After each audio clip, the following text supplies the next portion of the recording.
সবাই মাছ কিনছে, সেখানে আমিও গেছি মাছ কিনবো বলে। আমি কিন্তু মাছ কিনিনি। আর যা মাছ কিনেছি সবই নিয়ে পালিয়ে গেছে বিল্লু মাসি। তোমরা কি কেউ দেখতে পাচ্ছ? আমি মানে আর কি মায়ের কাজ করছিলাম। আমার ভাইপো ফোনটা নিয়ে ভিডিওটা চালু করে বসে আছে। আর এই যে হরেকৃষ্ণ দাদু দেখিয়ে বলছে, "নে, নে ভালো করে ভিডিও উঠেছে নে।" উনি হরিবোল দিয়ে আর কি বলছেন যে, "ভালো করে উঠে গেছে তো?" আর উনি না ফোন দেখলে একটুখানি করে হরিবোল দিয়ে দেয়। খুব ভালো, উনারা সংক্রান্তি দিনের পরের দিন চাল পয়সা নিতে আসে। আর আমার তো গাছ বসানোর শখের কোনো শেষ নেই, আর কোনোদিন শেষ থাকবেও না। এবছর তো একটুখানি গাছও বসাতে পারলাম না। দেখো এখানে আর কি বাড়ির পাশটা এত বন জঙ্গল হয়েছিল, রেল লাইনের ধার তো যত রাজ্যের নোংরা পড়ে, সেই জন্য আর কি পরিষ্কার করে অ্যালোভেরা গাছগুলো বসিয়েছিলাম ধরেছে। আর শিউলি গাছটা জানো তো বারবার কে ভেঙে দিচ্ছে, যত বড় করছি ততবারই ভেঙে দিচ্ছে। লোকের মনে এত হিংসা কেন?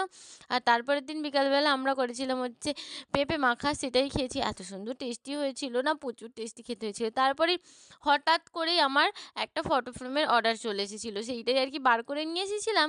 তারপরে সেটা কি প্যাকিং করছি, দেখো তো কেমন হয়েছে। তোমরা কেউ বানাতে চাইলে আমার সাথে কন্ট্যাক্ট করতে পারো। তারপরে এখানে সেই অর্ডারটা নিতে এসছে রাত্রি ৯টার সময়। আমি, রসগোল্লার দিদি, আমার বোন সবাই মিলে গেছিলাম পার্সেলটা দিতে। আর এই দেখো স্যাম্পেল, ওকে আমি পার্সেলটা দিয়ে দিয়েছি। আর এখানে ও দেখো ওর খেলা করছে, ও বাড়ি চলে গেল। ওকে বললাম যে সাবধানে যাবে। আর তারপরে আমি আমার স্যাম্পেল নিয়ে, স্যাম্পেল কি রসগোল্লাকেই স্যাম্পেল বলে নিয়ে বাড়ি যাচ্ছি। কি সুন্দর গুড় করে আমার সাথে এসেছে দেখেছো? ও অনেক কিউট। আমার যে কি, আমরা যে ওকে পেলে চটকে পুরো আলু ভাতে করে দিই, সেটা তো তোমরা